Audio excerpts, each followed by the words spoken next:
কেউ আপনাকে ভীষণ কষ্ট দিয়েছে, দোষ তার নয়তো, দোষ আপনার।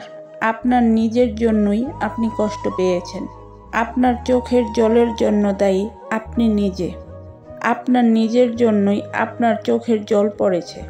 আপনি নিজেকে কষ্টে রেখেছেন। নিজের যন্ত্রণার কারণ একেবারেই অন্যকে দেবেন না, বরং নিজেকে দিন।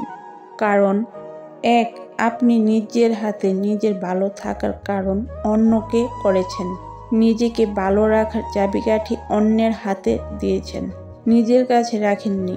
2, এমন কাউকে এত গুরুত্ব দিয়েছেন যে আপনার গুরুত্ব পাওয়া যোগ্য নয়, তাই সে আপনাকে গুরুত্বহীন করতে পেরেছে।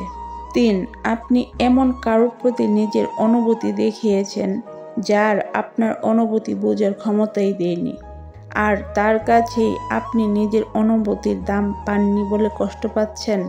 4, আপনি কার কথায় কষ্ট পেয়েছেন, যার কি কথা বলতে হয় সেই শিক্ষাটুকু নেই, তার কথায়। এখানে দোষ কার? সব সময় আপনার।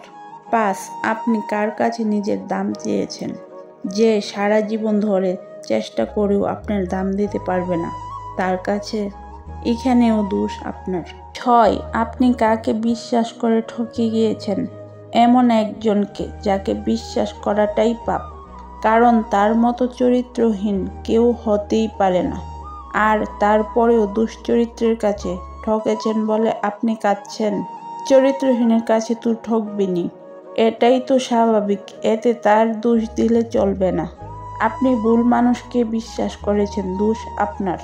7, আপনি কার খারাপ কথা শুনে দুঃখ পেয়েছেন, যে ভালো কথা কি সেটাই জানে না, তাহলে তার কথায় দুঃখ পেয়ে কী লাভ?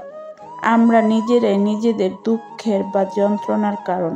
আমরা সব জেনে শুনে এমন মানুষের জন্য কষ্ট পাই যাদের দিকে ফিরে তাকানো পর্যন্ত উচিত না।